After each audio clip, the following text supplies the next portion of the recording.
These two grown men had never seen the Simpsons. How the fuck's that even happen? They're two grown men on a mission now, so buckle up and just strap in. Hot-blooded, check it and see.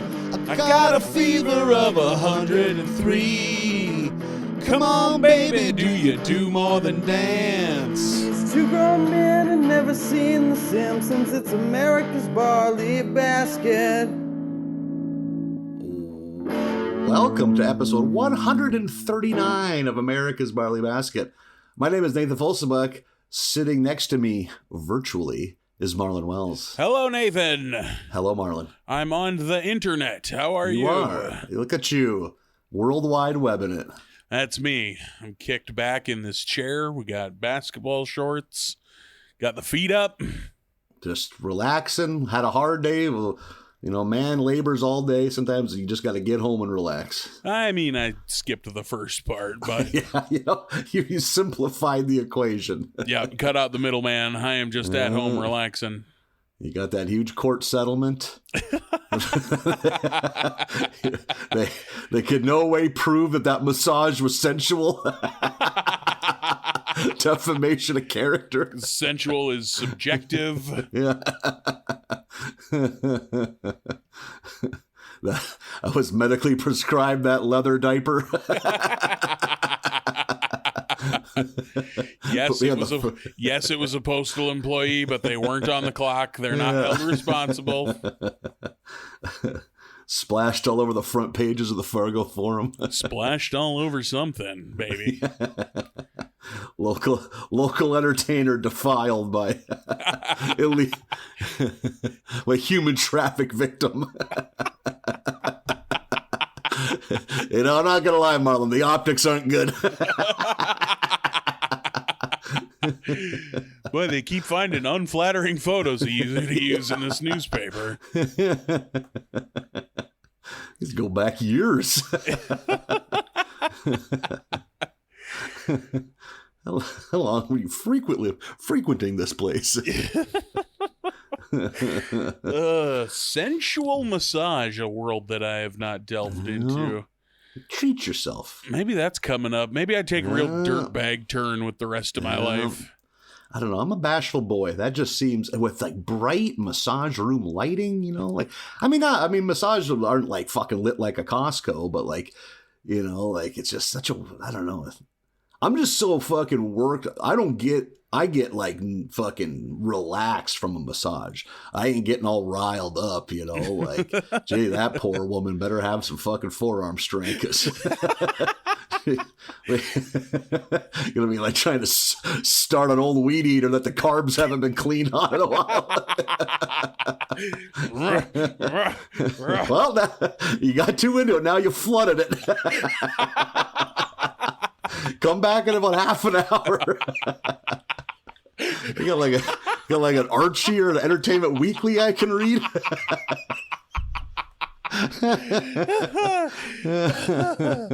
Oh shit! You just flipping through a Richie Rich in this fucking massage parlor, waiting for her to come back in and try her again. Towel draped over my gut and nothing else. I get a little chilly. Don't pull on the choke so hard next time. Yeah. It's a balancing act. Oh my god. You gotta hit the primer. You know what the primer is. I don't need to tell you. Get right in there. Dude, you're doing two fingers. Look at this guy. I don't know why I did the hand motion. Little Bo Peep over here is only getting one. Little bashful boy over here. Yeah. They have small hands. I guess two would do. You got a bigger button. You got to push it harder. Careful, you almost spit your water out, bro. Oh my god. Sure, my dick ain't big, but have you seen my prostate? It's huge. It's a goddamn grapefruit. It's medical. It's a medical problem. I ain't pissed in days. A Charlie horse in your prostate. I didn't know that's a gland that could cramp. Yeah. I'm here to tell you something's going on. Oh, God. I bet we bring up prostates more than any other Simpsons podcast. Any other non-men's health podcast. Oh, shit. I don't mean to talk of, well, we share off air, stays off air, but sometimes we got to give the people a peek behind the curtain. I want to bring up pizza rolls. You were discussing pizza rolls earlier. Yep. I been getting deep in them lately. Fucked really up. I bought the big bag. Bought that bag you got a fireman's carry out of Sam's Club. Yeah, looks like a bag of sod. Yeah. You get a dog?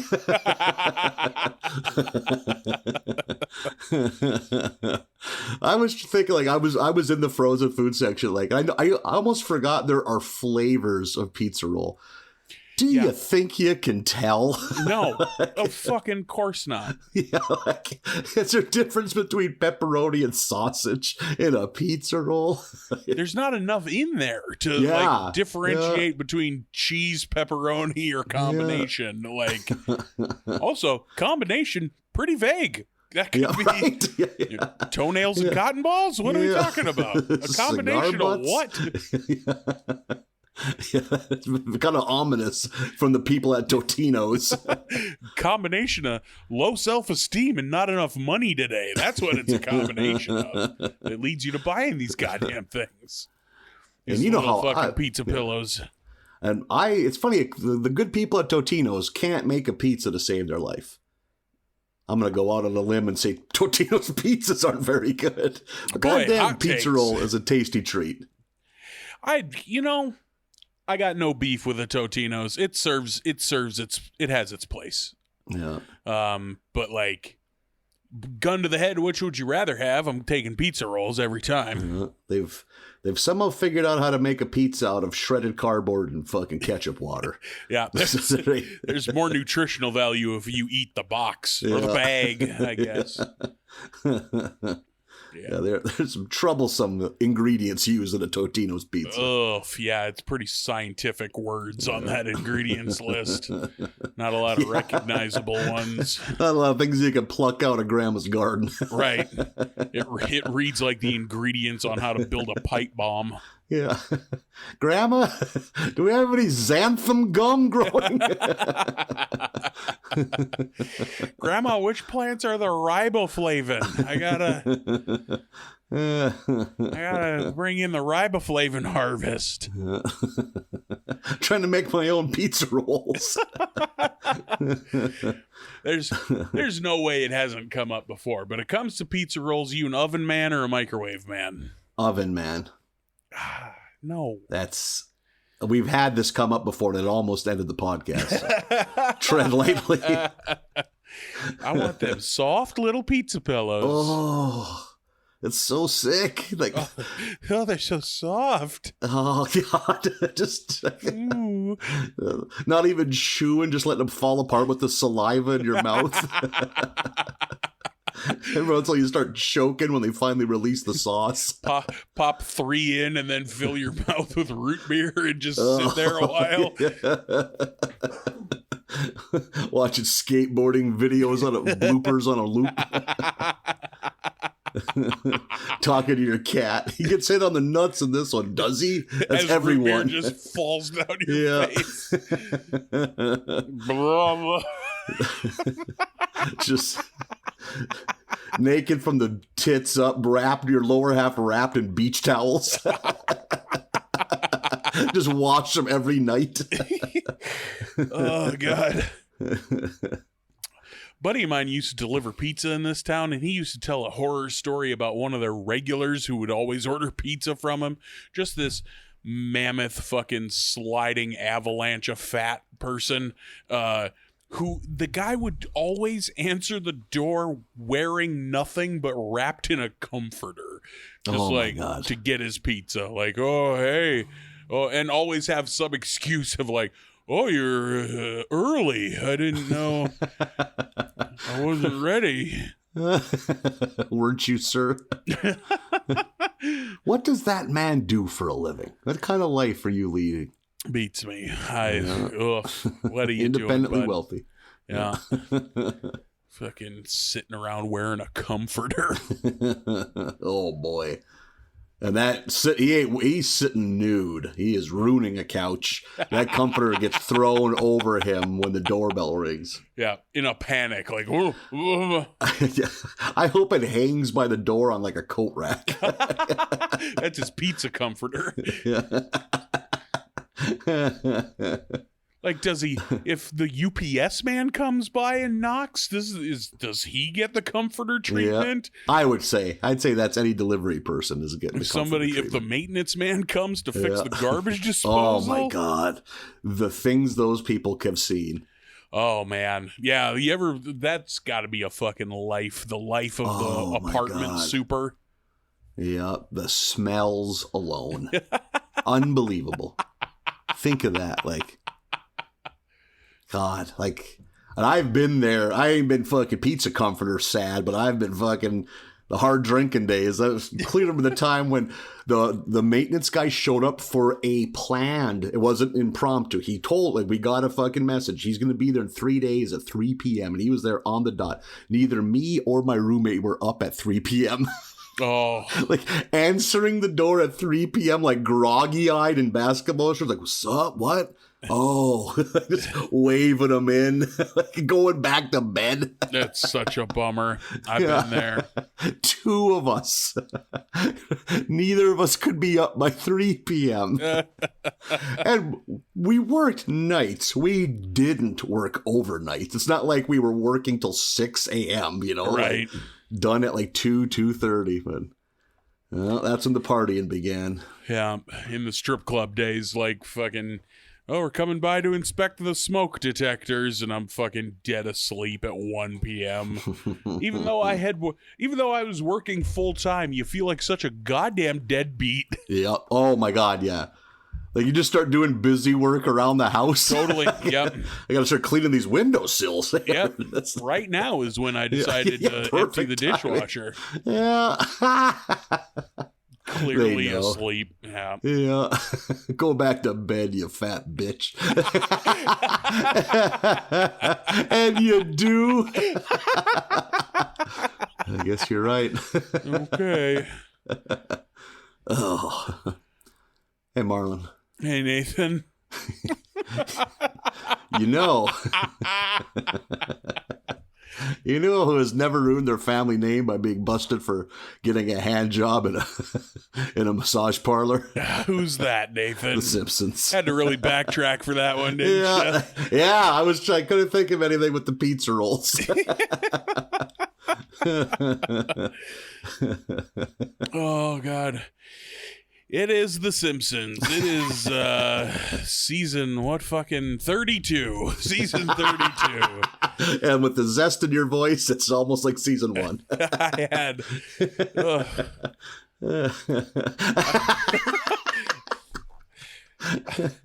Man, I don't have a good reason or anything, and I can't even really put my finger on it, but fuck, I'm just having a fucking day, man. It's not like I was up late or drinking or anything. I'm just fucking, is this what we're doing? I don't know. You said can't put your finger on it. I thought for sure that was going to be a prostate joke coming up. No, that's 2 fingers, buddy. Oh, yeah. Oh, God. Button mashing like I don't know how to play Street Fighter. Yeah. Doing the 1/4 twist on the joystick. Trying to throw fireballs. Tap, tap, crank. Tap, tap, crank. That's what your roommates, your neighbors hear. You hear one heel hit the wall, then the other, then it begins. Trying to throw dragon punches over there? What's going on? Why we share a wall with that man? Tiger. Oh, God. Episode 3 of season 32 is called Now Museum, Now You Don't. Lisa is sick at home. She is not feeling well, and gets a hold of a book that is... I like that she is so sick that she's out of it. Like, she's, like, wasted. gets a hold of a book at her bedside called Illustrated History of Western Art. And there's a sweet note on the inside from Homer that says, "Dear Lisa, someday you'll have a coffee table." And as soon as this started, I was like, oh boy, is this one of these? And it's one of these. Yeah, it sure is one of these. A 3-parter anthology. Wah, wah. This one all art-based. Fun. Yeah. It's the first one is the story of Leonardo da Vinci. We go to Italy in 1462. Lisa is da Vinci. Is it Lisa Nardo? I think so. Yep. Yeah, Lisa Nardo da Vinci in 1462 at Verrocchio's apprenticeship. So much better than everybody else. It's like her and all the rest of the kids are all artists, Renaissance painters, and she's way better than everybody else. And so they chastise and outcast her. She sings that fucking 17 song, but with like Leonardo da Vinci lyrics. Yeah. That depressing ass. Janice Ian or Ian. The truth at 17. The love for beauty queens. Yeah, that song's a bummer. Banger. Played it in the strip club all the time. Holy shit. That would be pretty high on the list of best strip club songs. Everyone's confused but one man with a noticeable erection in his gray sweats. Yeah, that's just been waiting for it. Oh my god, yes. Tips over a table to get to the row. In a rotation, how many songs does a stripper dance to in a row? 2. Just 2. Oh, shit. I was thinking you get that song followed by that Reba McEntire song about that woman that got AIDS from that one night stand. Like, I think his name was John. Yeah. And then follow that up with that Billy Gilman song. First off, that's a 9-year-old boy singing. That ain't cool at a strip club. He had some sappy, sad-ass song, too. God, that'd be a triple threat for a stripper. Oh, Clear the room. Yeah, 100%. Just, no one's making money now. Is that what you wanted? I got to drive to Wichita tonight. I want to get out of here. Oh, God. Lisa Nardo is doing the Da Vinci thing of like writing in reverse, like mirror image secret diary, but doing it in her sleep, I guess. And Bart sneaks in and steals the diary, gives it to rich ass Mr. Burns, who uses it to build weapons of war because like Da Vinci designed all these terrifying weapons. I always like the look of the Da Vinci helicopter. Yeah. That weird fucking corkscrew design. Got to his credit, that's pretty fucking forward thinking for the 1400s. Yeah, no shit. I feel like we barely had boats figured out. Yeah, you want to build a flying machine? Birds were devils back then in everyone's eyes. Lisa Nardo not down with all the designs being used to murder people.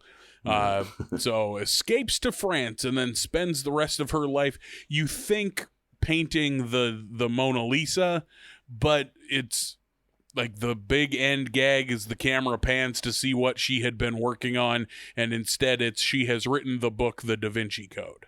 Ah, yeah, fun. Boy, spoiler for the rest of it. Not a lot of fucking laughs in this batch. Holy. I think it was that one where I'm like, I didn't smile. Let alone an out loud laugh. It's like, oh, it's over? That was what they intended on? Okay. This is a fucking tough episode, man. Yeah.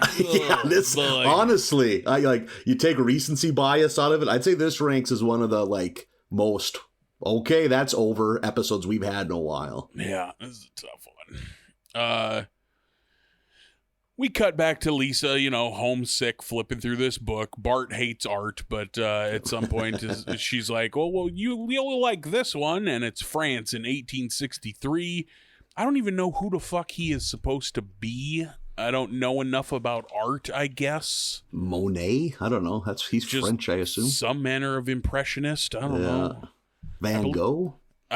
It's not Van Gogh, that's for sure. But yeah, the art doesn't match, yeah. Yeah, and Van Gogh was... Dutch, yeah. Yeah, something like that. But they're at a Moulin Rouge, or the Moulin Rouge. I don't know if Moulin Rouge is a specific thing or a style of thing. Oh, me either, yeah. Like Yoshi is a Yoshi, but is he Yoshi or is he a Yoshi? Holy shit, you can give yourself a stroke going down that road. Laying in bed at night just trying to figure out the nature of Yoshi. You go down that road long enough, it's going to end with you either rejecting or embracing God. He comes out of the egg with shoes. Are his shoes flesh? You're on the bus repeating "is shoes flesh" over and over again.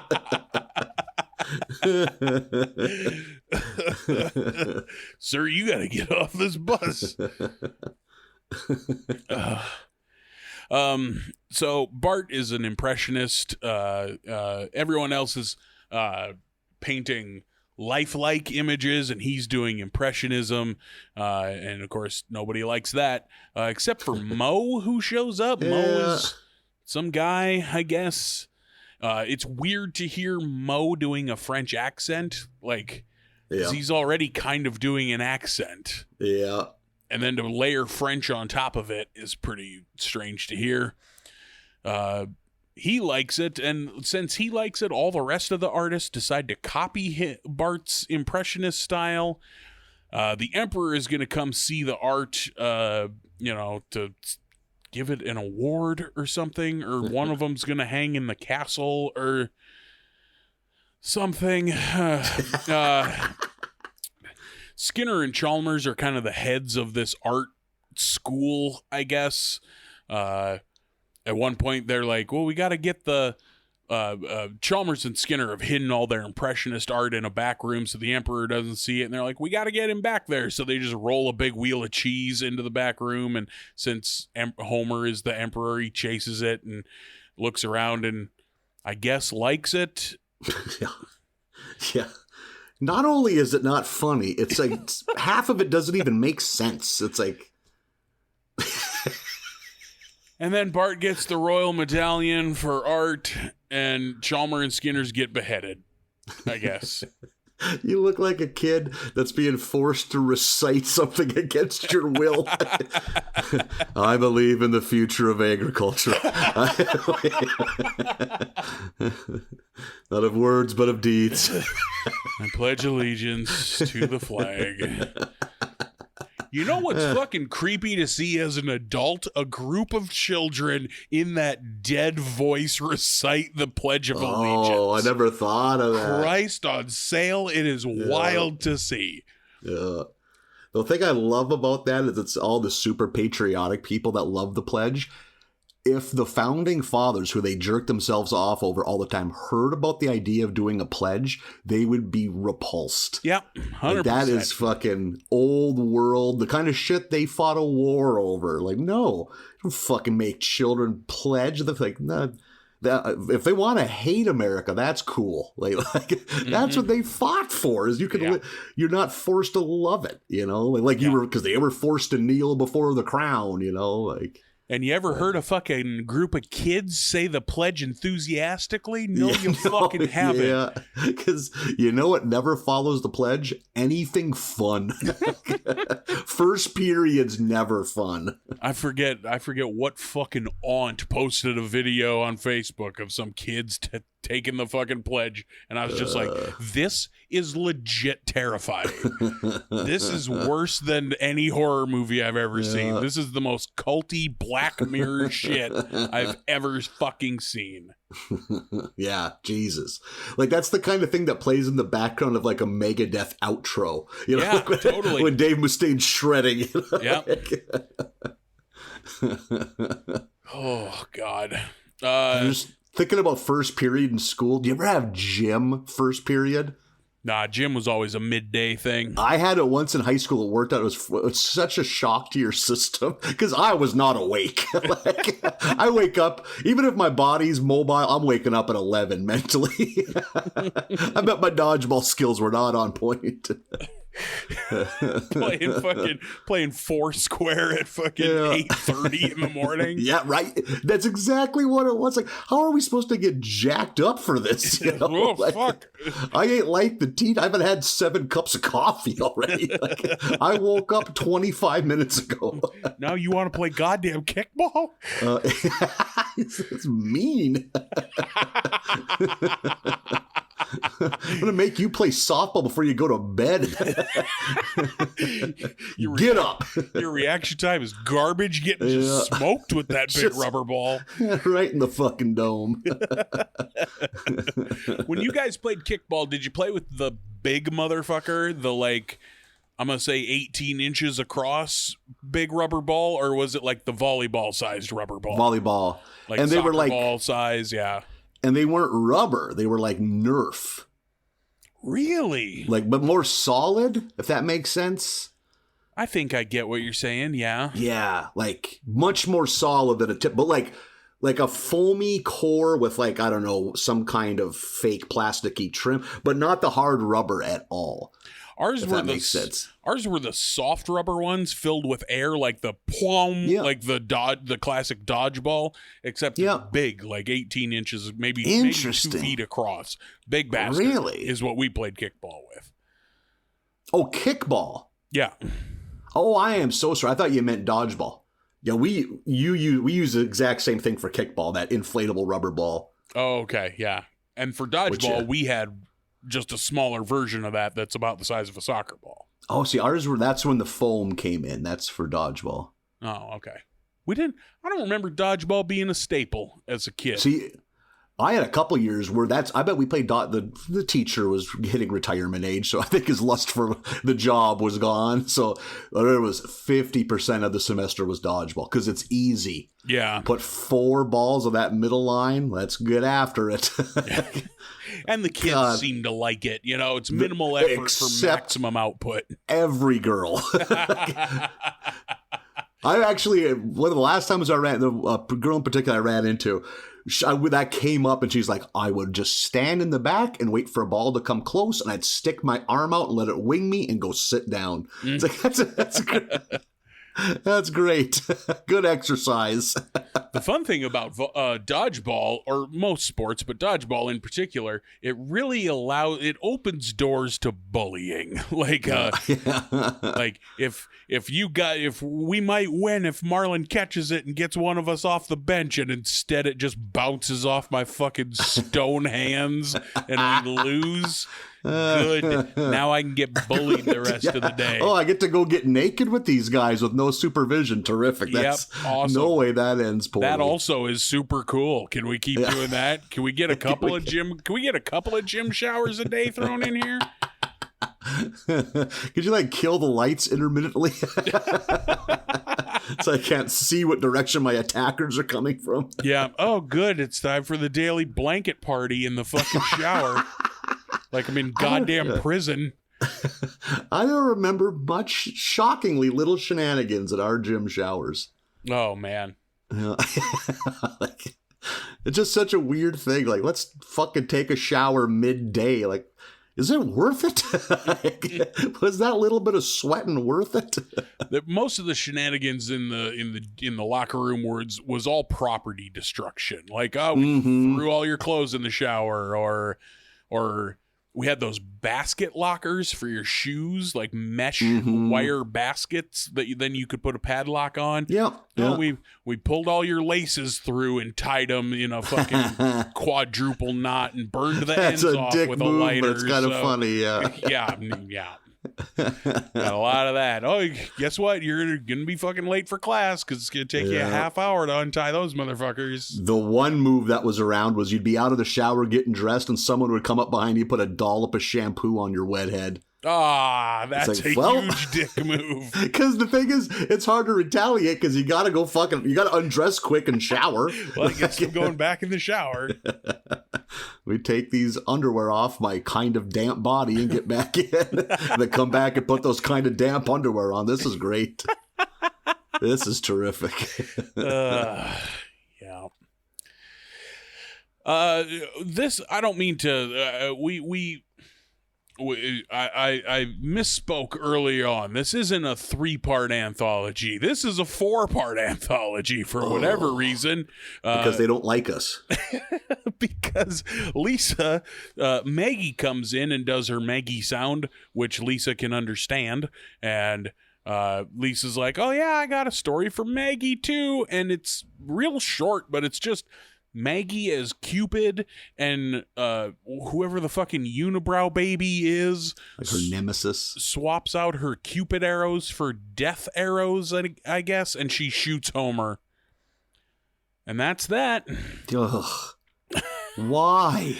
And then we get one for Homer, and it's Diego. Oh, what's his fucking name? Diego Rivera. Is that artist's name? Yeah. Yeah, Diego Rivera and Frida Kahlo. There you go. Yeah, I was gonna say, what's the woman's name? Frida Kahlo. Yeah, I don't know enough about this either, but it's Homer and Marge, Diego and Frida, and El Barto is Zorro, and he murders Chief Wiggum. That's fun. This was the only salvageable one. And barely so. Barely, yeah. I laughed once, and that's coming up. They move, Homer and Marge, Diego and Frida move to New York, and Burns is Mr. Rockefeller. That's fun. Frida is mad that Homer is wasting his talent on this sellout art because he got commissioned to paint a huge mural in Rockefeller Center as it's being built. Burns is showing him that model of what Rockefeller Plaza is going to look like. He's like, ooh, cool. I'll need some tiny little brushes and some some Q-tips. And he's like, no, this is a model. This is going to be 60 floors. In this one, there's a quick appearance of the Marx Brothers. Yep. Do you think we're at a point, does your average 20-year-old, is a caricature drawing of Groucho Marx something that 80% of people can name if they're Gen Z? I bet not. No. I mean, he's been fucking dead for 50 years, and he was most relevant. But when I was 9 years old, that's Groucho Marx. Yeah. It's funny how that shit just falls off as the years go on, Yeah, I bet I've only seen one Marx Brothers movie. Yeah, or Bob Hope is another one too. A caricature drawing of Bob Hope was instantly recognizable 20 years ago, 30 years ago. Fuck. Totally ubiquitous at some point. Yeah. Kind of got that underbite, his chin kind of pointed, turned up nose. Yeah. Frida is mad that Homer's wasting his talent on what she sees as sellout art because she's super socialist. And they fight and he does the art for Mr. Burns, Rockefeller, and unveils the mural, and it's fucking huge and ornate, and it has all these references to all these things, including Lenin? Vladimir Lenin? What's Lenin's first name? Vladimir? V.I.? Yeah. Vladimir's got to be it, right? Yeah, I think so. And Burns pissed because this is supposed to be a mural, a monument to capitalism, and he demands that Homer paint over it, but he refuses. For Frida's sake, he refuses to paint over it, and that's that one. And then we get there's a scene at the end where Burns is so angry and he demands for Smithers. I think it's called the owner's button. He's like, hit the owner's button. And he's like, but sir, I hit the owner's. And he does, and a trap door opens, and you just see it just fucking shoots Burns's corpse into Hudson Bay, and it just floats away. That's a decent visual gag. And then over the credits, you get Vincent Van Moe singing. Oh, there's over the credits. Yeah. Hoof, and it's mercifully over. Oof, Nathan. Yeah, that's it, man. You can usually find a flower in a stony field, but boy, that one was tough to find any merit in. Yeah, I'm generally the more chipper of the two of us, but oof, This is a fucking tough episode. Jesus, was it ever? Also, to the point, like, I rewatched a couple parts, like, because was I kind of fucking not paying attention? But no, there's just nothing fucking that would grab you at all. Like, yeah. Also, like the episode before this is that Roman one, and then this one is this one, and the next one is the Treehouse one, meaning you get 3 episodes in a row that aren't Simpsons episodes. mm-hmm. You know, they're like specialty Simpson episodes. Yeah. It's like having 3 fucking cage matches in a row. It's like, no, man, you got to have some regular shit in there to break it up. Yeah. It loses its luster if you do it all the time. That was a fucking tough episode. Yeah. And like I'm usually not the hugest fan of the anthology episodes, but like they've been okay. They've been perfectly fine in the past. Maybe it's just the subject matter. I don't give a shit about, like, I like weirdo Da Vinci shit, but like French Impressionism and Frida Kahlo, I don't give a fuck. Yeah, Fart City. Ugh. Is that the new podcast title? Yeah. Fart City. Fart City Nights. That's another sweaty night in Fart City. Gross. I guarantee there's a town that's like upwind of a paper mill that's called Fart City. Yep, colloquially. Yeah, all the locals call it Fart City.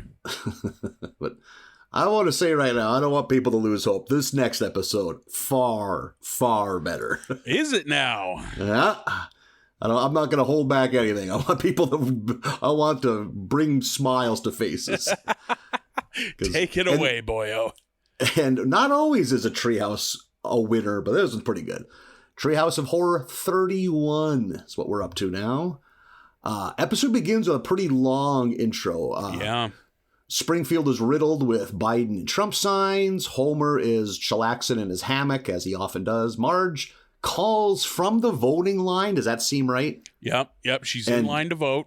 Yep. And demands that Homer go down and vote, which they have him and Han. She convinces him, you got to do it. This is an important election. He eventually goes down to vote. And after he sits in that voting booth forever, we get like a rundown of all the things Trump did. Real Trump heavy at the beginning here.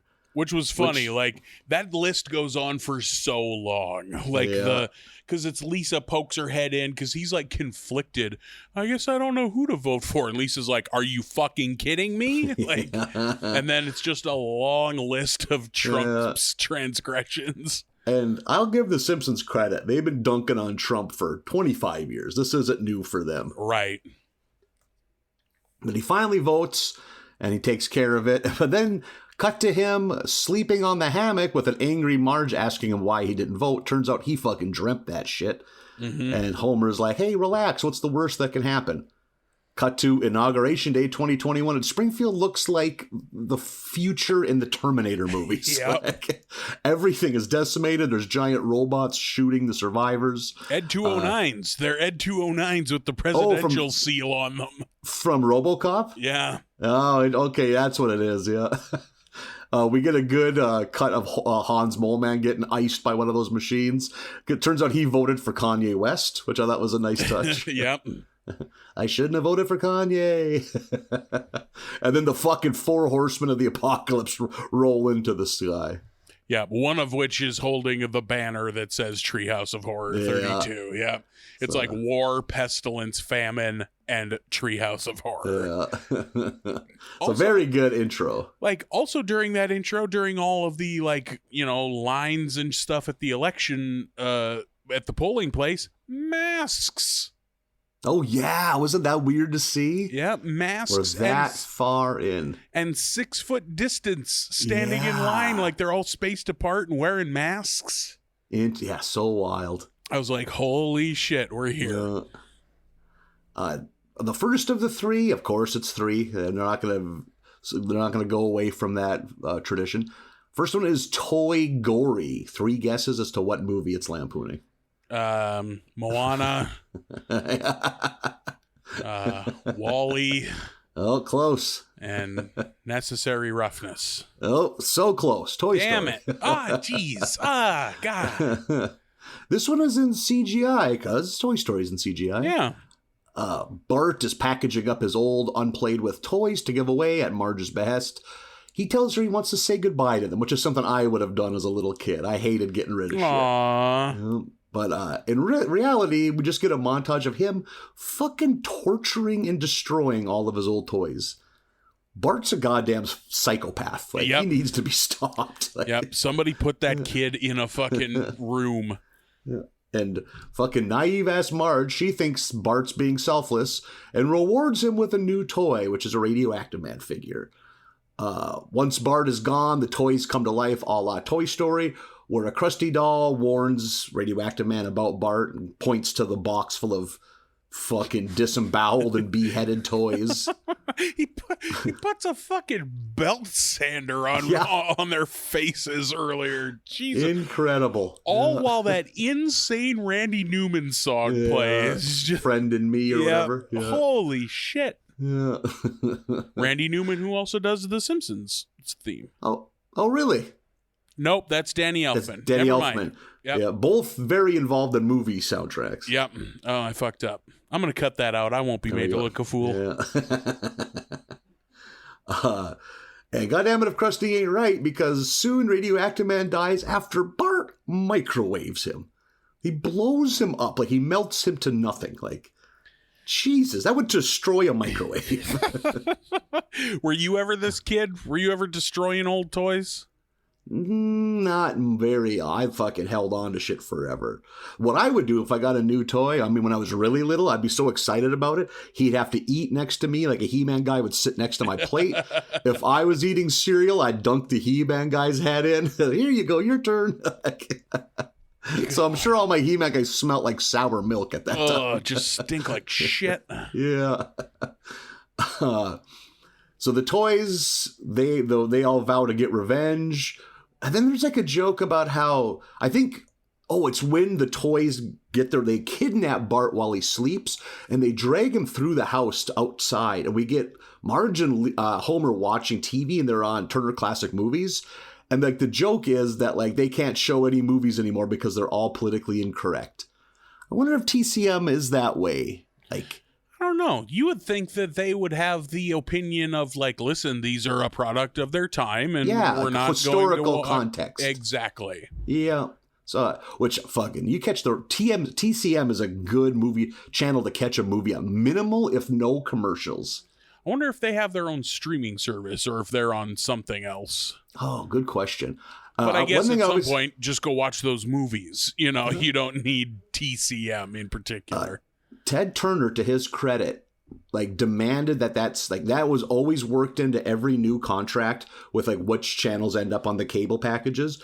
And he always always ran TCM, usually at make no money or even a slight profit loss, because he thought it was a good thing. Like, these movies, if they're not aired here, where are they going to air? Where would anyone see these? Yeah. Yeah. So good for him. Yeah. Look at that. Tip of the hat to Ted Turner. Gave us TCM and WCW. Yeah, he sure did. Atlanta Braves afternoon games for the whole nation. So they get the Bart outside. Like, I think like a Stretch Armstrong ties him up. Bart wakes up and realizes he's in trouble. He's surrounded by the toys in the treehouse. Claims he never would have done the things he did if he knew they were alive, but it's too late. And the camera fades back in kind of horror movie tradition. Like, so they're doing something bad to him, but we don't know what it is. Yeah. And then this is like very good horror movie, like how, like, what happened? You just see him like hunched over on his ass in front of the tree that leads to the treehouse. Is it Lisa? I think finds him. Yep. And she like walks up and like is like, Bart? And then notices there's like a cord hanging out of his back. She pulls it. He's like a fucking human say. He has a voice box. Yeah, like and Woody it's all in Toy bland, Story. polite. Yeah, like bland, polite toy things. You know, like, let's go love outside. my sister. Yeah. Yeah. Marge and Homer, you know, for good reason, very concerned about this. Like, take him to the hospital when Dr. Hibbert shows them an x-ray that his fucking insides have been replaced with Tinker Toys, silly putty, shit like that. Like, so he's basically like a docile zombie. Yeah, like lobotomized. Yeah, lobotomized. That's the right way to describe it. And then it just ends with like a montage of pictures of the toys torturing lobotomized Bart. Yeah. Which, with that Randy Newman song playing. This is good. That was very good. That was fun. Quick, to the point. I like that Pixar style, that CGI. Yeah. Yeah, and we've seen that before. I'm trying to think. Or have we? There was a Treehouse of Horror forever ago that was where Homer enters the third dimension and it looks like PlayStation graphics. That's what it is. That's what I'm thinking of. Yep. And this might be the first time, we've seen it crisp CGI. And then I think it's not 100% the same thing, but I think we got like a long Robot Chicken intro couch gag at some point. And that has a similar look, it's toys. Yeah. Okay, yeah, that sounds right. Let's take a look at the second of the three, Into the Homerverse. I was so into this. Really? Yep, I liked this one a lot.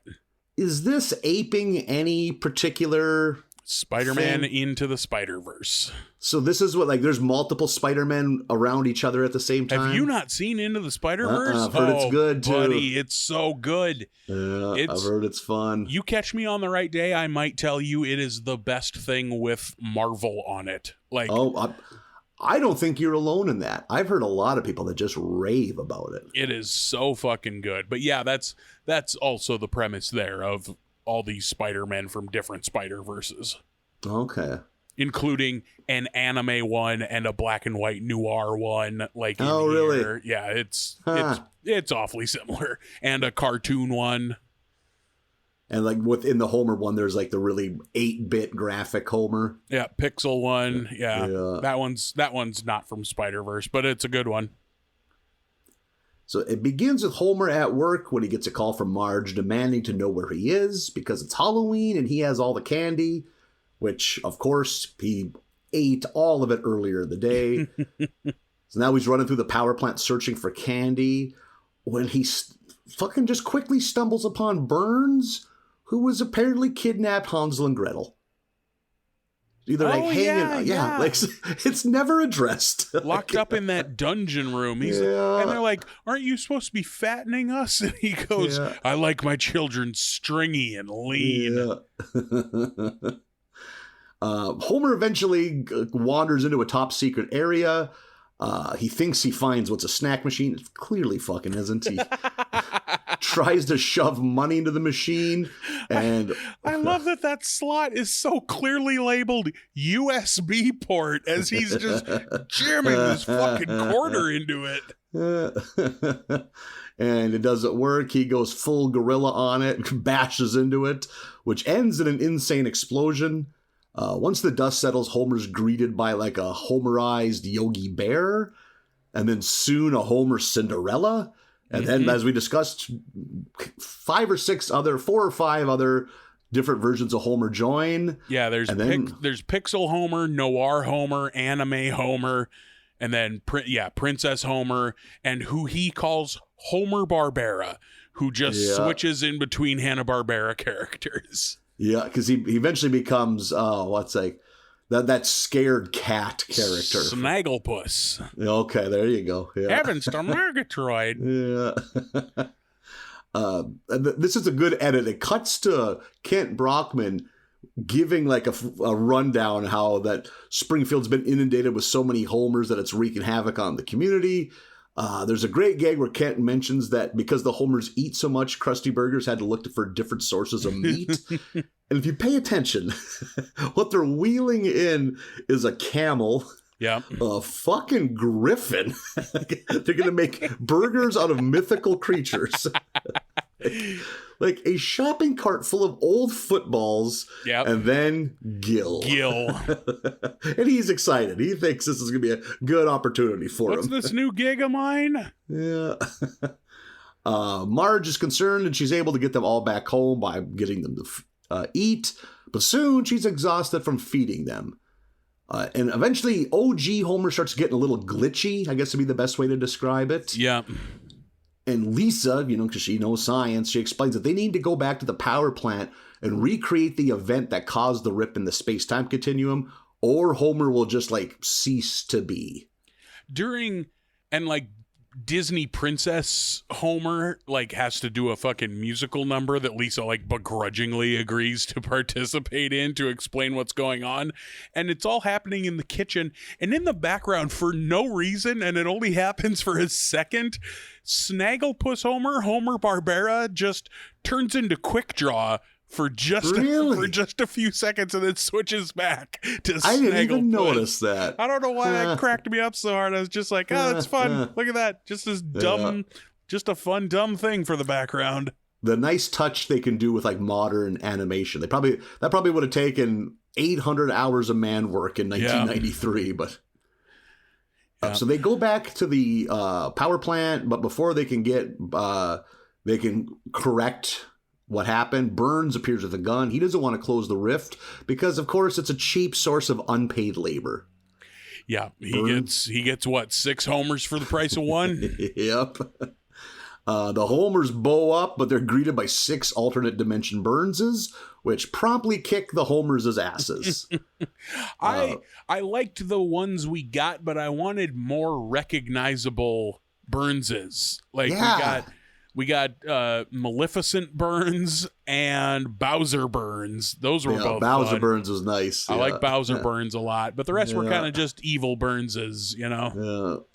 And then we had this. Then we find out there's multiple Smitherses too now, and he happens to mention that in the dimension that this Smithers came from, Burns was Smithers' sidekick, which just causes Burns to promptly close the rift, sending all the alternates back. It's you only got 7-8 minutes to play with. You got to put a bow on shit pretty quick. Yeah, just if that's the case, then fuck it, and closes the fucking portal.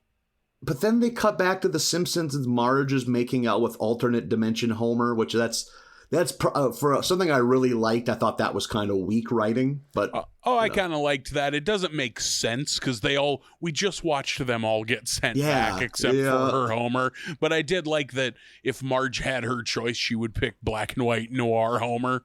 Yeah, because he's which adds up. It's pretty smooth and in good shape. He also, compared to the other Homers. Noir Homer also shoots Ned in the fucking face earlier in this episode. Incredible. He pops up with his high diddly horse shit, and Noir Homer just blows his head off of his body, and as it's sailing away, he goes, "I forgive you." Yeah. That was I like when they throw the ultra violence in just because, hey, it's the treehouse. We can get away with this. Yeah, this is what we're doing. We're having fun. Yeah. Maybe it's just because I love Into the Spider-Verse, but that fucking thing is so good. That was a fun one. See, I think I enjoyed it just as much as the first one, but it definitely enjoyable. Yeah. Our third and final is B9 Rewind. It's Lisa's 9th birthday, and she's writing in her journal about getting older. She goes down to her birthday party, which kind of seems like a dud, just not a whole lot of fun going on. Sherry and Terry tease her for having all the dorks at her birthday party. Lisa, knowing that they're right, just mutters, "Kill me now," under her breath, just as a fucking runaway car bursts through the fucking picture window, instantly killing her. Yeah, driven by Gil. Yeah, Gil can't drive so good. We've seen that multiple times now. When he's driving in the woods. And he's taking his driver's test, and Patty or Selma is sitting in the passenger seat and goes, "Oh my God, you killed a kid. You're going to have to do great on the written exam to get your license." Yeah, that was a good gag. She quickly wakes up back in her room in front of her journal. She goes downstairs. Party's happening just like last time. Realizing this, she stops the twins from teasing her and then pushes Milhouse in the way of the car. She just could have avoided it. Yep, didn't have to kill Milhouse. Nelson kind of abruptly takes her outside to talk, but before he could say anything, they're both crushed by Bart's treehouse falling out of the tree. And then she dies a few different ways, but then she's greeted by Nelson, maybe in her room, I think. Yeah. Who tells her that they're both stuck in this cycle, but he seems to have an idea of how to get out of it. Is this based on anything specific? Or is this just I think this is an amalgamation of the Tom Cruise movie Edge of Tomorrow and the Netflix series Russian Doll, which would have been pretty hot around this time. Yeah, you're right. That goes with that same premise of repeating the day. Yeah, time loop. Yeah, kind of like Groundhog Day was that way. Yeah, Groundhog's Day is a time loop. Was the butterfly effect with Ashton Kutcher, or am I wrong? That's more of a cause and effect time travel thing. I never saw it. I was just, I mean, at that point, you're kind of arguing semantics, but... Yeah. That Edge of Tomorrow movie with Tom Cruise is fucking good. That thing's really good, and it just didn't get any love at all. And the critics, though, must like it, or at least they've come back to like it. I noticed, like, this spring sometime, one of, like, the artsy, fartsy theaters down here is going to screen that movie for a weekend. Okay. It's good. Go see it. Yeah. I've heard I mean, the premise is awesome. Like, the look of it's cool. I love shit like that. Yeah. So Nelson has an idea of how to get this to work. They eventually realize they're like, but his idea never seems to, they can't figure it out. So they just like, we got to get some help. So they go visit Comic Book Guy, who explains to them how to get out of the temporal loop. They are trapped in, they have to figure out, I think the way they have to do it is to kill Gil. Like, they have to stop it at its source, which I don't understand why that's what has to be done, but who am I to question Comic Book Guy? I guess, like, that's the first thing, so if you take out the first thing, I guess the rest of the dominoes don't fall. I don't know. So they're in the woods, and goddamn it, if Gil isn't driving through the woods like he's on a fucking side-by-side. That man should not be behind the wheel. He's really struggling, and fucking Nelson chucks a cement block from like 30 yards away off a cliff that perfectly catches fucking Gil in the head. That is 1 in a million. Because that's their thing. To work together, to break the loop, we have to work together. And Lisa's telling them, like, okay, 30 degrees. You know, she's doing the math and he's hucking the brick. It's so good. Yeah, so for some reason that solves it. So they get to go on with their life. But despite that, like, again, they have to. They don't have much time to play with. The endings have to come quick. Yeah. Fuck. These all three were fine. I thought all three of these were good. Maybe, but better than fine. This was a good Treehouse. I enjoyed this. Especially that last one. I like the overall meta joke of Lisa never gets to turn 9. She's 32 seasons in to never getting to turn 9, you know? I like that joke just kind of hums in the background the whole time. Yeah. There's a couple other really good jokes in that episode. Like Lisa, when she's sitting at her desk at the beginning going like, well, I guess it's another one for the hand-me-downs. And she has a box full of books that are for Bart. Her books are handed down to her older brother, who is dumber than her. That's good. I didn't even pick up on that. Yeah. Oh, God, I laughed at that. And then the other joke, when they go to Comic Book Guy for advice, and he's like, yeah, I suppose he's being his snarky self. Oh, I can tell you how to get out of the time loop. All I require, and Nelson hands him that breakfast burrito, and he goes, a breakfast burrito. We've done this 314 times already. And he says, it's just the way you asked for. All yolk double bacon. What an insane breakfast burrito order. Could you imagine thinking that your scrambled eggs weren't good enough because they had some egg white in them? You could not make a less healthy breakfast burrito. All yolk double bacon. Squeeze a whatchamacallit bar into the middle of it. Stick some kisses in there if you can. If you could. That'd be great. Also, like, it has always been there, and I don't think we've ever brought it up. 139 episodes in. What the fuck is Lisa's desk chair? That kneeling chair at her desk. Yeah. I feel like every time that's come up, I've been like, that's a fucking weird chair. What is that thing? Not once have we ever talked about it. Yeah. Because that's a good point. You're right. She kneels on it. Yeah, she sits on it like on her knees, almost like the knee pad at church that folds down, except it's at an angle and it has a pad for the butt or maybe your back. I think it's for your butt, though. Do you think that it's because it's easier to draw? Maybe it kind of keeps you forward or something. Yeah. Interesting, yeah.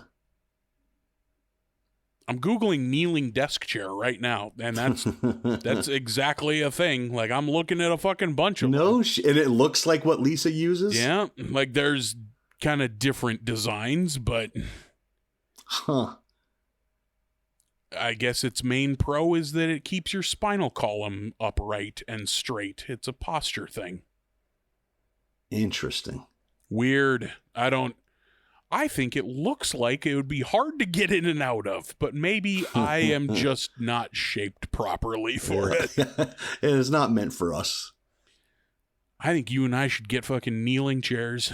Yeah. Oh, God. Our posture, Nathan. Our spines. I would make it 45 seconds before I'd have to tap out of agony. It's like being in a Boston Crab. Yeah, my knees are just a collection of bone shards at this point. Just bone gravel. Yeah. I like that. I like that Treehouse episode quite a bit. Yeah, that was fun. It's a good one, and weird to see the Simpsons in masks at the beginning. Yeah. Oof. Yeah. Real weird. I was kind of wondering, like, if we would get, and maybe we still might, COVID episodes. Yeah. Oh, yeah, I bet. Why would they stop now? Or at least COVID jokes in episodes, Episode number 5 is The 7-Beer Itch. Not to get ahead of myself here, but we had a dud episodes and then a good episode, and now we're back in the fucking muck here. Another one where I rewatched huge swaths of it. It's like, did I fucking get struck by lightning? I'm not gonna. I'll get out of the way. I like that. I was very excited when it first started. I was like, are we framing an episode where Willie is the narrator and this is all through Willie's eyes? Not really. Yeah, like they go away from it for like 60% of the episode, then they'll come back to it. Like, it's there when they need it, kind of. Like, Willie is just telling a story about this bar fight back in England over a lady named Lily. Oh, voiced by Olivia Colman, who I love because she was in a show called Peep Show that I absolutely love. Oh, I've heard good things about Peep Show. Is Peep Show funny? Oh my. Peep Show is funny, but there's such bad people that like it makes you think about how you yourself act, and you can watch an episode of a comedy and feel like shit. Like, oh boy, that's too much like me. Oh no. Kind of a more caustic. It's Seinfeld if they were worse people. Jesus, I already don't like the characters on Seinfeld. Yeah. She's had a fascinating career, this woman, because she was on plenty of TV shows in England and like some very good indie movies. But like she's like in her 50s and has kind of become a movie star. Oh. Like she was nominated for Best Actress a couple years ago, and like now she's the face on a movie poster. It's like, good for her. Yeah, and she's super fucking talented, so good for her. Yeah, but you know what's not good? This. I like British comedies. We've talked in the past about my extensive young love for Fawlty Towers and Are You Being Served and Keeping Up Appearances and Monty Python. Nothing screams pussy machine like a teenage boy that watches PBS reruns of British television. Yeah. Really out here slaying the puss dragon. Out here on the dusty plain. Not all at once, ladies. 7 women my age in a 400 square mile radius, and I'm related to 5 of them. and I'm watching John Cleese slapstick his way through this bed and breakfast. Oh, this is good satire. Oh, it's so droll. Where did he get crumpets? Oh God. But yes, I've never gotten into too many like modern British comedies. I like Spaced, that show. Yeah, Spaced is good. That Edgar Wright and those guys did before they were movie stars. There were a couple that people really seemed to get all frothed up over that I just thought were fine. It's like, this is no better or worse than your typical American. There are some people that still like to pat themselves on the back, and they think that just because it's not from America that it's a cut above. Somehow better. Yeah. Yep. Yeah. You run into that a lot with British comedy. People who, these fucking Anglophiles who are like, oh, I'm into the British. It's very more droll. highbrow. Yeah. It's like, okay, you fucking fucking Benny Hill slipping on a banana peel for 45 minutes is real fucking cutting edge shit. Listen, Reginald, we both go to the same Pornhub, okay? Fuck you. Yeah. But I liked the IT Crowd. I like that one quite a bit. I thought that was fine. Mostly because like I fucking love Chris O'Dowd. I think he's super funny. And the other guy with the afro. What's the show that made Matt Berry famous? I mean, he is on the IT Crowd, but I think he was on a different show around that time. I think for him, it was a lot of it. He was on a lot of little things that were very good. He was on Garth Marenghi's Dark Place, which I love. It only had like 1 or 2 short seasons, but it's tremendous. That's how the British do it. The British do short seasons and not a lot of them. Yeah. Yeah, like the original Office is what? 20 episodes total? Mm-hmm. If that even. It might be under 20. There's a famous story from Monty Python history where the Pythons go into the BBC and they're like, we want to do a show like a comedy show, you know, with skits and jokes, and the guy at the BBC is like, okay, is there going to be guests? We haven't really talked about that. What's it going to be called? We haven't really talked about that. Is there going to be musical numbers? We don't really know. We haven't really talked about that. And the BBC guy goes, okay, we'll do 13 episodes. Like, that's how easy it was to get a show on the BBC in the 60s. I forget where I read that. Maybe that might be on that Monty Python. There's a documentary about the start of Monty Python. But this episode, Willie is telling a story about a bar fight in England over some gal named Lily. And I got the vibe this whole episode that there was a reference I was missing. I wonder that too. It's kind of like Something About Mary, where like every man is just the dumbest in this woman's presence because she's so alluring and like precocious, and it's so adorable that men just throw themselves at this lady. It is ruled legally that she is too much fun for England and is banished to America. And she goes immediately to Hollywood, hooks up with Leonardo DiCaprio, and then breaks up with him. I did like the bit where there's that tin can on the floor and he in a huff kicks it over and a huge amount of gold coins fall out of it. Because he's like, oh, now I have nothing. And all these gold. It's too many. Like that amount of coins wouldn't fit in that can. And I love, because this goes on for a while, this intro about Lily and her coming to America. I did like this joke. It cuts back to Willie, who is at this campfire narrating, telling the story, and he goes, oh, you're wondering where the Simpsons fit into this? Haven't you heard enough about the bloody Simpsons? And I was like, yes. Yeah. Give us something different, Willie. Yeah. But nope. Nope. the family, everyone but Homer, is going to a vineyard that Marge's, I don't know, aunt or cousin owns to stay up there for the weekend, and Homer can't come with because that was part of the agreement of them getting to stay up there, is no Homer. That's good. Lily rolls into town. Her car breaks down, but she doesn't care. She's a carefree gal. And goes into Moe's, really livens up Moe's in a hurry. She's always fucking singing. Yeah. Yeah. Like, man, she seems like she'd be too much. She seems like a lot. Calm the fuck down. It's Wednesday at Moe's. Like, I've known some of these like manic pixie dream girls. They're fucking exhausting. Yeah. Homer comes in and he's a huge bummer, and Lily's seemingly irresistible, precocious charm doesn't work on him because he's bummed because he misses his family, and he's the only one that she can't cheer up, so she immediately falls for Homer.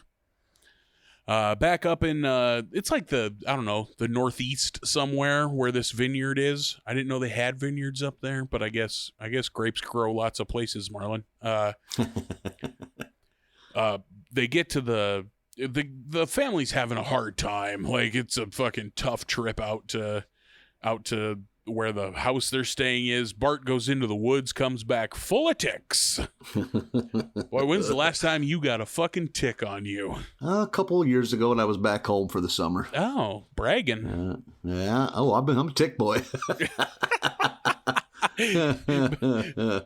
We're kind of built like ticks, but yeah, we're all plumped up.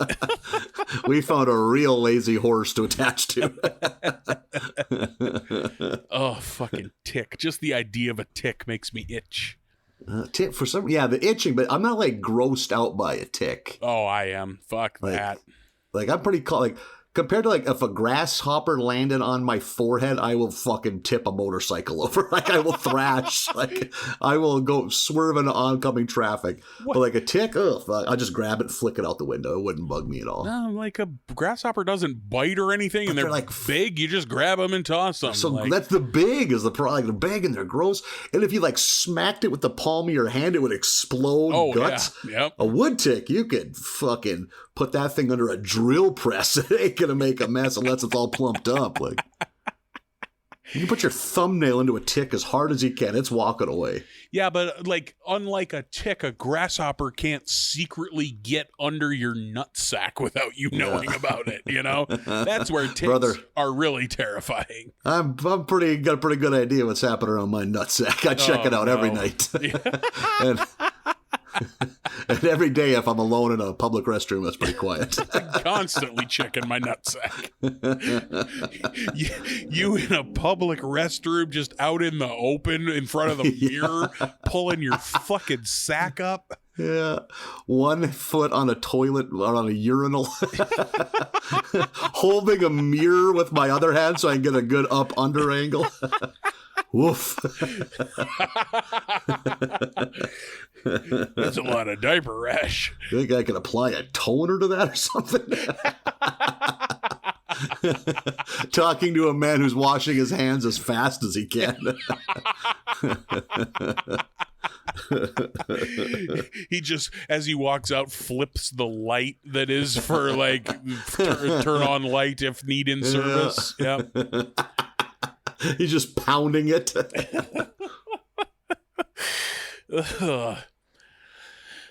So Bart is full of ticks. They're having a tough time at the vineyard. Meanwhile, Burns is into Lily because fucking everybody is, I guess. And he's gonna make her mine, he says. Meanwhile, back at the vineyard, the tourists show up, and I did like the quick joke of like the tourists all getting off of the boat, and just as they hit the dock, all the townsfolks like raise all their prices. Yeah. One of them, it's like fanny pack $6.99, and then they swap it for a sign that says fanny pack $75, and then real quick flip it again to fanny pack $2.25. Bit of a markup from $6.99. A little bit. Lily goes to meet Homer because he invited her on a date, but it turns out it's a setup. Burns steps out from behind Homer because he's very thin. Really, it's Burns and Lily gonna go on a date, which is a fucked up thing to do to a person, but she goes with it, I guess, after like insisting that Homer comes along to be a chaperone. So now it's the three of them, I guess, and Smithers. Lily is all distraught by this, and she and Homer fucking take off together. After she's like, "Oh, I have to leave. I spilled wine on myself," and then just dumps wine all over herself. After Burns pops out of that fucking cake with no shirt on and titty tassels. Yeah. I was like, I love Burns jokes, but that was too far. I was like, you guys don't have to try this hard with Burns. Yeah, that's a good point. It's so out of character for Burns, you know? Like... But I suppose that's part of the thing isn't she so alluring? She makes everybody stupid. Yeah.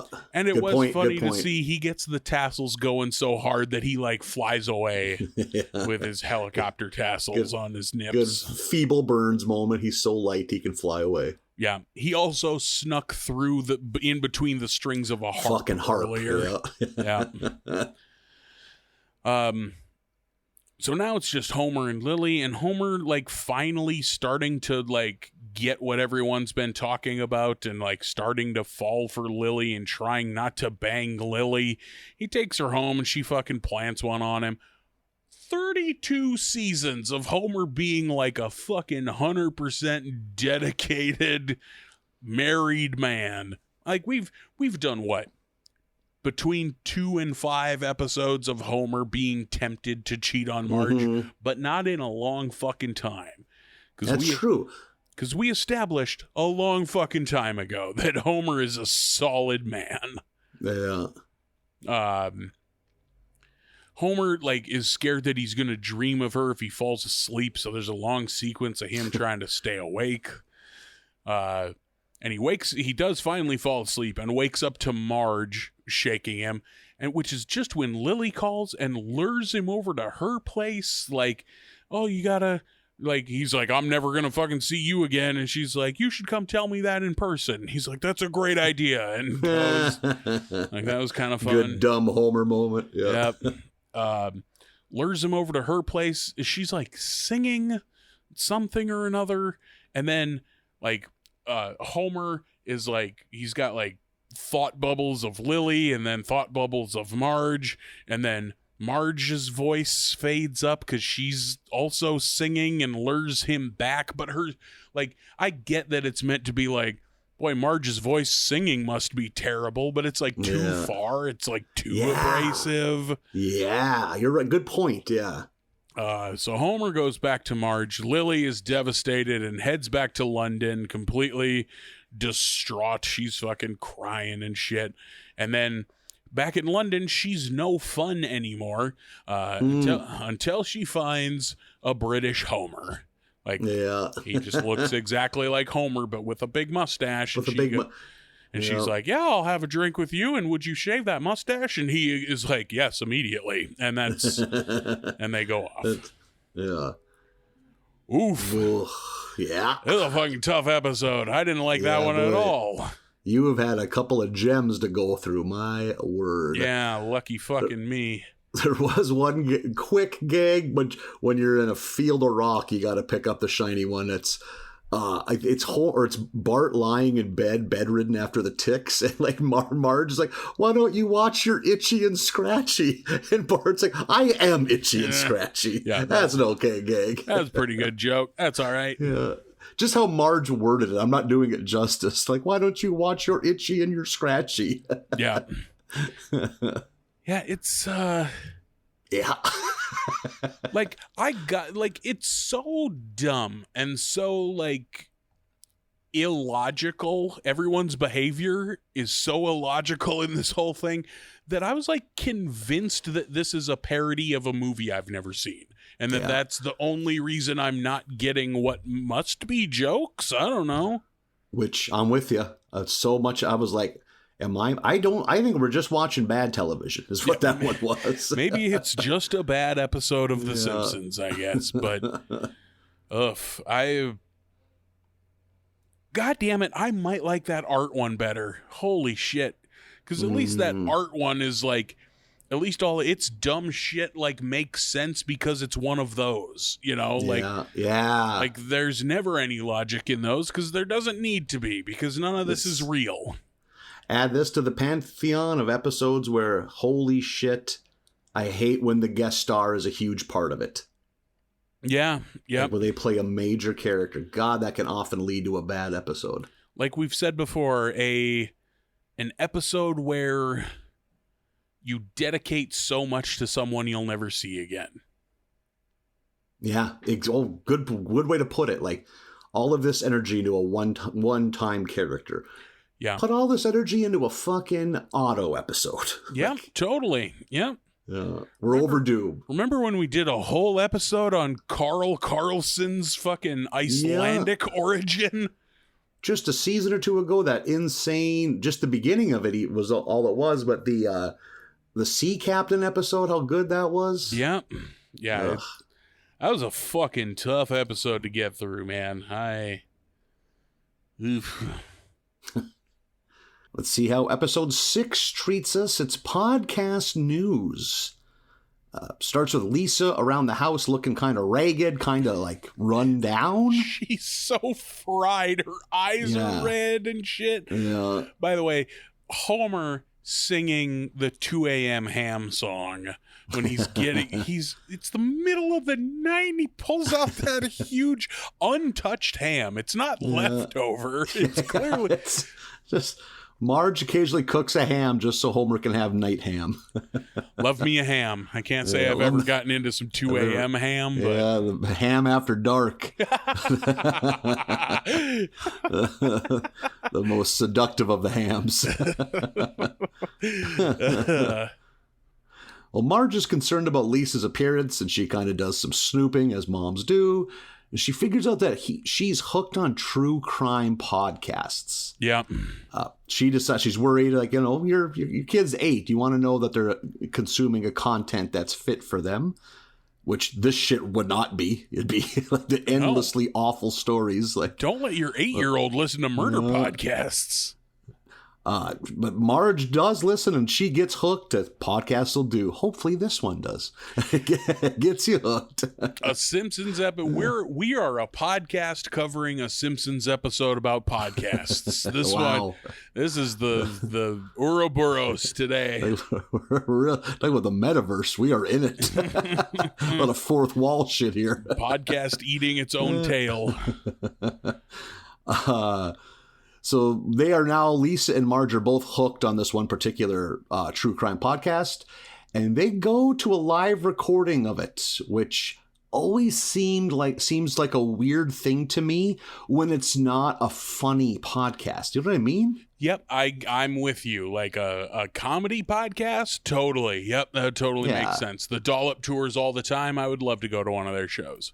But like a true crime, I don't get it. Like it's just them. Here's a story. But I mean, fuck it. It's the shit does well. So I also don't get the allure of murder podcasts. So I do. I can get it behind true crime, so I get it. But yeah, I don't. I don't need to pay $40 to see a podcast recorded in front of me. Yeah, just see people sitting and talking. Yeah. But if we ever get to a point, come see our live show. But 100%. Yeah. God damn it, we're a showman. We're not going to sit at a fucking card table and record a podcast. There's going to be pratfalls. We're going to take big bumps. Dance numbers. Fucking Shane O'Mac style bumps. Costume changes like a goddamn Reba McEntire concert. So much pyro. Did I just see Kiss? Nope, you saw America's Barley Basket. Fucking dive and elbow drop off the stage. Gene Simmons looks like shit.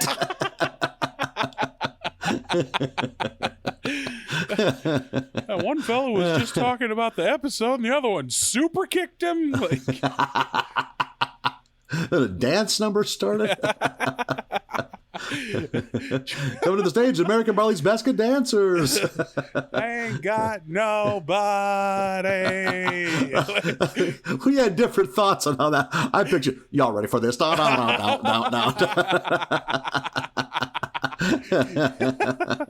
Real up tempo. So, and then Homer, and that's when you step through the curtain doing the Buffalo Bill dance to cue Lazarus, Goodbye Horses, with your junk tuck back and a kimono. And then I come from stage left. Turns out it was a fucking hologram the whole time. What kind of budget do they have? I paid $12 for this ticket. And it is not sold out. Not even close. There are 19 people here. In an 800-seat theater.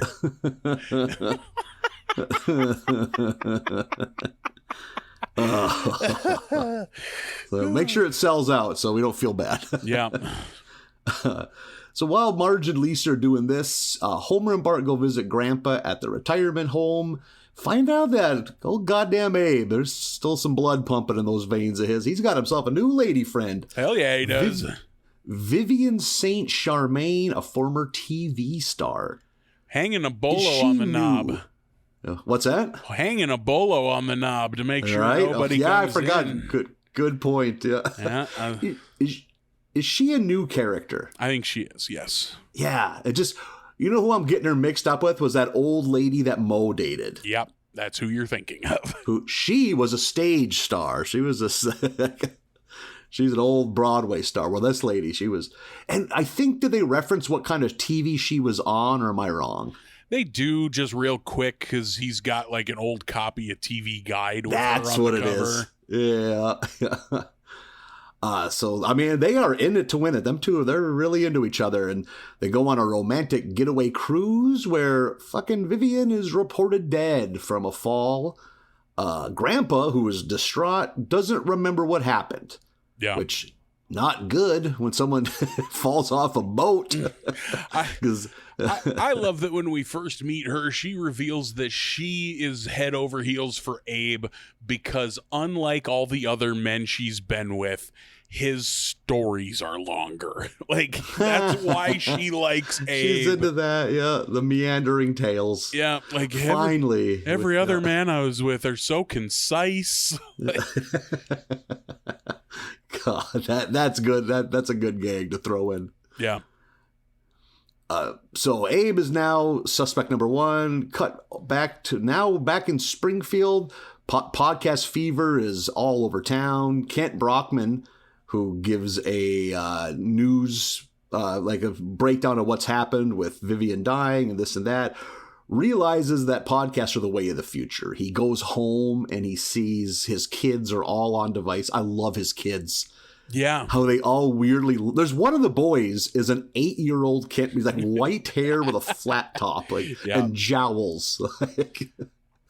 So Kent has never been a man of moral conviction. He just abandons broadcast journalism and starts his own podcast called Guilty Grandpa.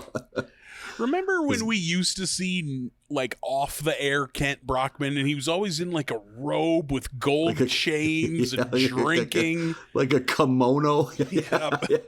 I thought of that here. I was like, man, it's been a long time since we've seen that Kent Brockman. Apparently Kent's been domesticated. Now he has a house full of kids. A nice house, but a house full of kids. Yeah. Him realizing that like, oh, I'm a fucking dinosaur now was pretty fun. And that's an ongoing thing with Kent, always this endless desire to stay relevant, to stay a local celebrity. In that podcast, because like it starts, like we get him beginning the first episode of Guilty Grandpa. He refers to Abe as local census denier Abe Simpson. Yeah. Which I thought that was a good gag. What a thing to be known as. And as you can imagine, the podcast is a hit. And as you can also imagine by the title, it's not very objective. They have a slant. Yeah, they're not giving Abe any benefit of the doubt at all. And it convinces Springfield that Abe is guilty of the crime.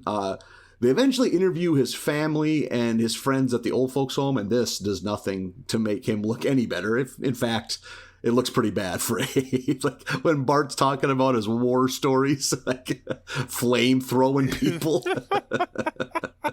Oh, that was good. Yeah. Every interview just makes Abe seem like, yep, he's 100% the murderer. Yeah. And things really go downhill for Abe. I think it's Kent discovers, finds out that Vivian left all of her money to Grandpa in a life insurance policy, which that's motive right there. So things, and Grandpa is a confused old man, and he confesses and gets locked away in jail.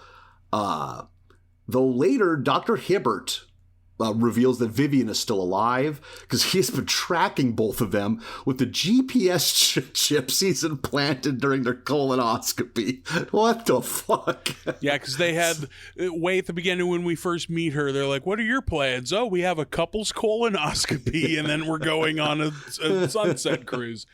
And yeah, they I like have the idea of getting chipped. Tracker chips in your colon, which... probably a medical thing. I think that's how you take the camera in some like GI studies. Is it's a little tiny pill camera that you swallow. Yep, that is a thing. Yep, that's totally a thing. But I don't think they use it like Fish and Game does to track a bald eagle. I got the impression they were accidentally tracking her because the camera didn't make it through her geriatric GI tract. Yeah, I bet an 80-year-old woman's GI tract has a lot of stops and starts in it. Yeah, I bet it ain't moving too fast. Not a smooth idling GI tract. Yeah, I think a lot of them muscles have lost their elasticity.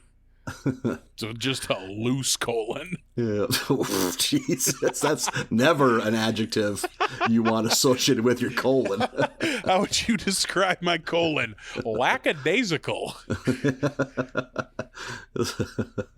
Your colon is suffering from a malaise. Apathetic colon.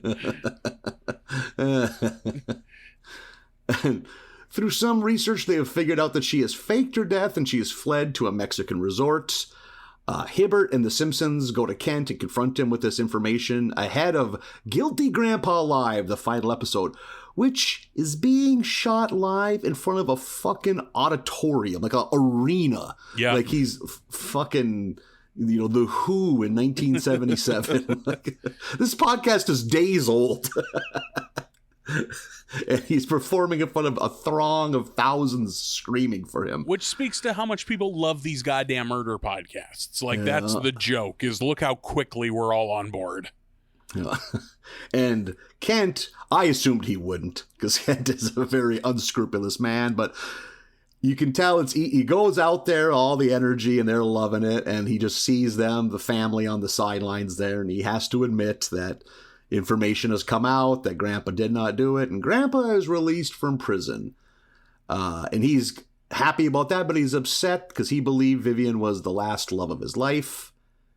That's what we're left with until we see the final scene where Grandpa encounters Vivian, who reminds him that he was supposed to meet her in Mexico with the insurance money as they had earlier planned. And the pair decide, too much the heat is on us. The eyes are on us. So let's just hide out together at the retirement home with all of this money. Which, I don't know about that ending. I guess it's okay, but like... I kind of liked that ending, that like, oh, we had this whole plan and then Grandpa just forgot. He's an old man. And do you think that this is going to be canon? Are we going to see Vivian again? Nah. I don't imagine it will This be. was too outlandish. If it's too outlandish, it's not canon. Yeah. You think about, like, Ned becoming a teacher. That lends itself to future episodes. Comic book guy having a wife. That's okay. That lends itself to future episodes, you know. Mm-hmm. But, like, fucking... Grandpa being a millionaire sitting on money with a faked crime is just too much. With his girlfriend who can't reveal that she still exists, because she faked her death. Yeah. Fine episode. I liked it. I like all the fucking, especially that early shit of Marge and Lisa being super fried because they're so into this goddamn murder podcast. Yep. And there's a good ongoing gag about the female host using that like vocal fry in her voice. Oh God, I hated that so much. So actually, oh fuck, I hate it. And there's some fucking good jokes in here, like when Springfield is all mobbed up outside of the Simpson house and they're all throwing bricks through the window, and finally one lands on an end, and Homer is like, "Hey, we got an end one, guys, we got an end one!" He shouts to the mob, and they all cheer. Yeah, it's so good. And maybe my favorite visual gag in quite a while is Crazy Cat Lady, instead of throwing a brick, throws a cat that is holding a brick. This cat is just holding a brick in its paws, and she hunts the cat through the window. God damn it, that's funny. Yeah. And then there's that scene with when they're at the restaurant, Kent Brockman and those other podcasters who I didn't recognize, and Yardley Smith comes up and is just, oh yeah, and is like, "You might know me from my true crime podcast." And he's like, "Hey, your voice does sound familiar." She's like, "Nope, just that podcast and nothing else." Shows you just how little effect she has to put on her voice to do Lisa, because it just sounds like Lisa. And we also get a little peek behind the curtain with the episode where Bart does voiceovers, because the person doing Bart's voice just quickly does like Nelson's voice, showing it's the same performer doing all those voices. Yeah, that's a fun joke. But that Yardley Smith one, I really fucking laughed at that. I thought that was a good joke. "You might know me from my podcast and nothing else." I wonder if that's the first appearance by a cast member as themselves. Oh, that's a good... I bet it is. The only other one I could see would be Harry Shearer. Or Hank he was the Azaria, only person maybe. But... yeah, Hank Azaria too. They were both names outside of this show. Yeah, that's... I like that episode. I think the closest to any of those those like specific story murder podcasts that I ever got into, not like Last Podcast on the Left, where it's an ongoing podcast, but we have just episodes or chunks of episodes that are a story. But like this whole story is the whole podcast. Was what's that one you fucking recommended me? Shittown. Shittown, yeah. Shittown was good. That's a fucking good podcast. I liked that a lot. If you haven't heard Shittown, listen to it. Don't read anything about it. Yeah. Go in cold. It's not long. 6 or 8 episodes, yeah. You can knock it out quick, yeah. But it is the fucking turns that thing takes. Incredible. God damn it, that story is so good. That's something, I'm not one to revisit shit, but that's something I could re-listen to. I've listened to it more than once, yeah.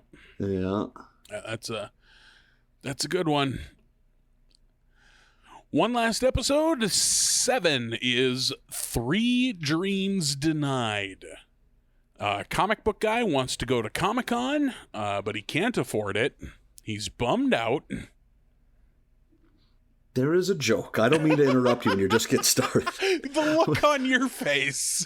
When fucking Mrs. Skinner wheels in that like kid's wagon full of collectible shit, and fucking comic book guy is just like, "Oh great, someone brings more junk into my store." And she quickly shuts him up. "I didn't drag this wagon full of garbage to be yelled at by a talking circle." And listen up, supersize. She's just both barrels at like 9 a.m. Jesus Christ. Mrs. Skinner is a fucking ball buster. Oh my God. Just a fucking murderer first thing in the morning. Yeah. Oh shit. She's selling all of Seymour's dolls.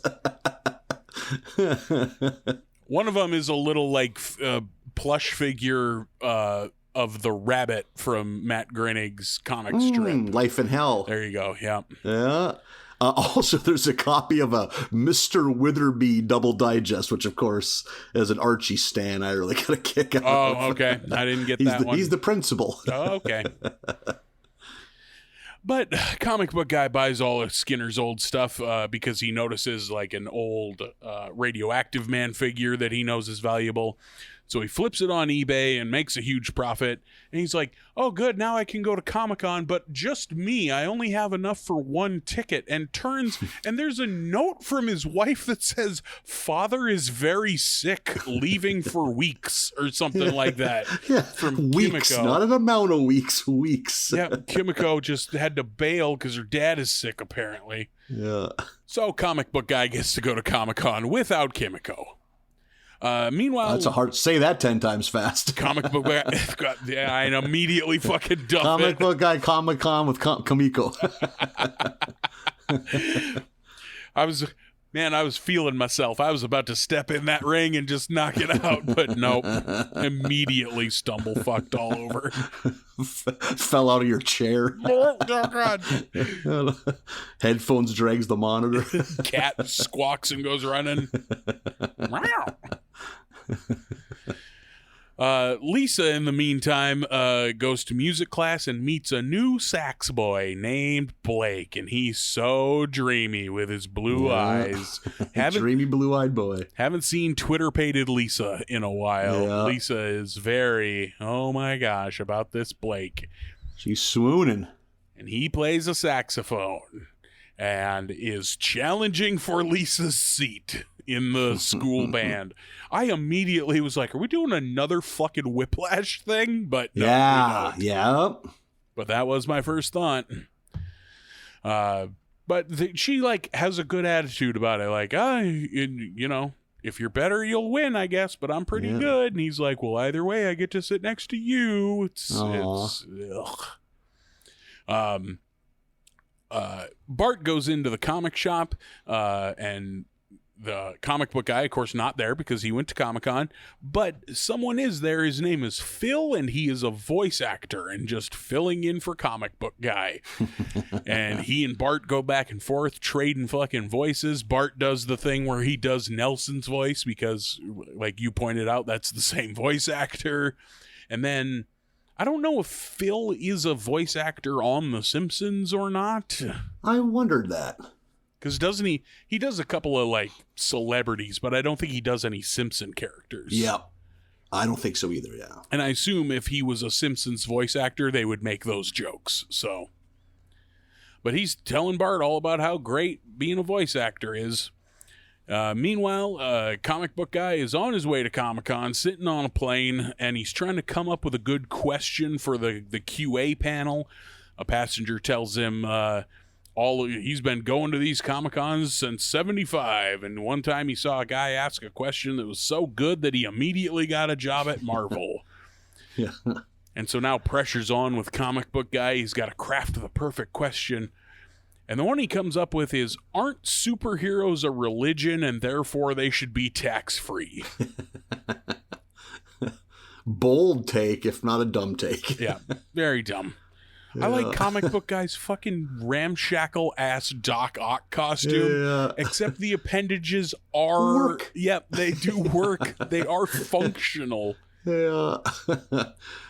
In that scene where he meets that guy, I think at one point someone goes, I've seen it all. A line to meet Brendan Fraser, which this hasn't aged well, even though it's like 2 years old. America loves Brendan Fraser now. Yep. We never didn't, but we super do now, you know? He just disappeared. He just wasn't on anything for a long time. Apparently that whale movie is good. I don't know. I'm pretty hit or miss on Aronofsky. Yeah, got when he hits, it's good, but yeah. Wrestler's real good. Yeah. Good date movie. Real uplifting. Yeah, that's a real... I like to throw that one on at a party. Laugh Riot. Yeah. Quiet Riot is in that movie. Something for the kids to fall asleep to. Yeah. Which certainly doesn't make you think too much. Yeah. About the choices you've made. What kind of man you are. Good thing to fall asleep to in your head. So we get back to Lisa and Blake. Blake being sweet, and then as soon as he's outside of Lisa's earshot, he takes out his adorable blue contacts to reveal that he has red eyes because he's the devil, apparently. Yeah. And he is for real gunning for Lisa's seat. Yeah. This is a lot for a fucking, elementary school music fucking class. Yeah. Comic book guy goes to a panel, and he's so excited to ask his question. These two other nerds fucking duff it in front of him. Or one asks a good one, but one really duffs it. And comic book guy gets up there. It's his big moment, and he forgot his fucking question. Can't find his cue card. Just profusely fucking sweating through his Doc Ock costume. I think it's before this. I think I drove past it, but at one point he's out on a park bench out by like the Lost Robins area, like Robins who have lost their Batman, just kind of milling about outside. That's pretty good. And a bald guy in a wheelchair comes up and gives him some advice. He's like, "Thanks, Professor X." He goes, "I'm not Professor X. I'm just a bald man in a wheelchair looking for my son or something." Whatever he says. He's not even there for Comic-Con. Yeah. Just happens to be bald and wheelchair bound. Some very good gags in anything involving the Comic-Con. Yeah. Lots of good visual gags of background stuff. Yeah, seeing people like the Baby Yoda changing station that's just like that floating crib from Mandalorian, but it's a changing station. There we see more of those rabbit characters of Matt Groening's people cosplaying as those rabbits, like in one of the scenes in the background. So comic book guy blows his chance at asking a good question and getting a job at Marvel. The guy in front of him does get a job at Marvel, and a guy fucking comes out and offers him a job at DC, and he turns it down. Just like, no, get the fuck out of here. Back in the Lisa storyline, Blake wins by like sabotaging Lisa's saxophone by soaking her reed in hot dog water. That's a good game. Just a fucking insane prank to pull on poor Lisa. Yeah. So Blake wins the saxophone chair. Bart, in the meantime, goes with Phil to a voice acting gig and books a fucking job. Gets a voice acting job. And he's all excited. This, like, the rest of this episode is the Bart story. Like, we kind of leave everything else behind, and this Bart story that we've barely touched on becomes the focus. Bart's all excited, gathers everybody around for his big TV debut. He gets the "and" credit, where he's listed last in the credits with an "and." Homer's like, "I negotiated that in lieu of an on-set tutor." Yeah, him and Bart high five. So good. And then it turns out that Bart is voicing a female character, this princess, like Disney princess and looking princess, and everybody's dunking on Bart. The bullies, everyone. And then also he really was real proud of himself leading up to this. So. Yep, 100%. And then I forget who gives him the pep talk. I think it's Lisa. Like, just go out there, chin up, just own it. We get that good. We've gotten this a few times. That footage of Lisa walking into the bedroom and Bart is like perfectly face down on his bed. Yeah, that's right. That's a good visual. So he goes into school and like, "That's right, guys, I'm playing a princess," and everybody fucking it doesn't work at all. The fucking delinquents bully the shit out of him and kick his ass. Yeah. But then on next week's episode, that character is a fucking badass. Like, becomes a queen and becomes in charge. Princess becomes a queen, and then it's kind of Daenerys, a Targaryen, goes fucking nuts and murders a ton of people on the show. She's riding that goddamn unicorn, just goring people and stacking heads on its horn and burning down shit. So turns out she's badass, so everybody likes the character. And now Bart is popular. There's a great scene where it's Jimbo watching this from Moe's, drinking a beer, and he texts the other bullies, "Dolph is in jail, and Kearney is sitting on the roof of what I assume is his trailer house watching it on a tube TV and drinking beer." Yep. Like, these bullies are in elementary school. They're 13 tops. So good. So it all works out for Bart. And then Lisa goes busking at the mall. She lost her orchestra chair, but she can still play at the mall, and everybody loves it. So Lisa still gets to be a musician. Aw. That was fine. That was a good one. Yeah. You know, I thought it was very good. I had really enjoyed this one. You liked it more than I did, I think, but it was good. I think part of it is just the company it kept. The fact that I laughed out loud more than once, fucking light years ahead of most of the episodes in today's batch. Yeah. I liked the Treehouse a lot, and I did like that podcast one quite a bit. But boy, those other two. Yep. Oof. Oh, yeah. Oh, boy. Yeah, but ended on a positive. Yep. So maybe 32, not all is lost in season 32 yet. So we'll, I guess, do it again next week.